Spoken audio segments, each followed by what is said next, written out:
माधव ले गया विद्या का हाथ पकड़ के दादी सर के पास। ये रिश्ता क्या कहलाता है कि अपकमिंग एपिसोड की लेटेस्ट न्यूज़ लेके आगे दोस्तों, चाहने वाले एपिसोड्स में आप देखेंगे कि माधव विद्या का हाथ पकड़ के दादी सर के रूम में लेके जाता है और कहता है कि मासा आप ये बिल्कुल गलत कर रही हैं।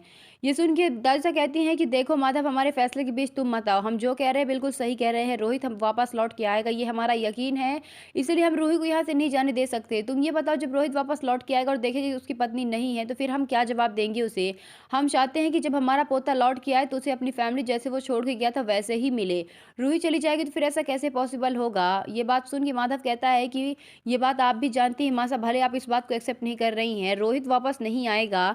हमें क्या पता कि कब रोहित वापस आएगा, और क्या पता वो है भी या नहीं, ये बात भी तो हम नहीं जानते ना। तो फिर ऐसे भरोसे में हम कैसे रूही को यहाँ रख सकते हैं। मासा, आपको विद्या दिखाई दे रही है क्या? आपको विद्या का हाल दिखाई दे रहा है? वर्षों पहले भी आपने अपने ईगो के चलते यही किया था। विद्या इस घर में नहीं रहना चाहती थी, लेकिन ज़बरदस्ती आपने उसे इस घर में रखा, और आज भी, पहले वो इस घर में खुश नहीं थी और आज भी इस घर में वो खुश नहीं है। कभी उसे वो खुशी यहाँ से नहीं मिली जो कि वो डिज़र्व करती है। इसीलिए आज आप फिर से वही अतीत दोहराना चाहती हैं मासा, लेकिन इस बार मैं ऐसा नहीं होने दे सकता। पिछली बार तो मैं कुछ नहीं बोल पाया। विद्या इस घर में नहीं रहना चाहती थी, फिर भी वो इस घर में रही, इस घर की ज़िम्मेदारियाँ उसने सँभाली।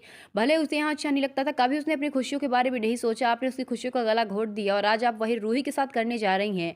रूही का पति इस घर में नहीं है तो फिर उसका यहाँ रहने का क्या काम है? क्या रूही की ज़िंदगी जीने का हक नहीं है? मासा, आप ये गलत कर रही हैं। आपको अपना फैसला बदलना होगा, रूही को यहाँ से भेजना ही होगा।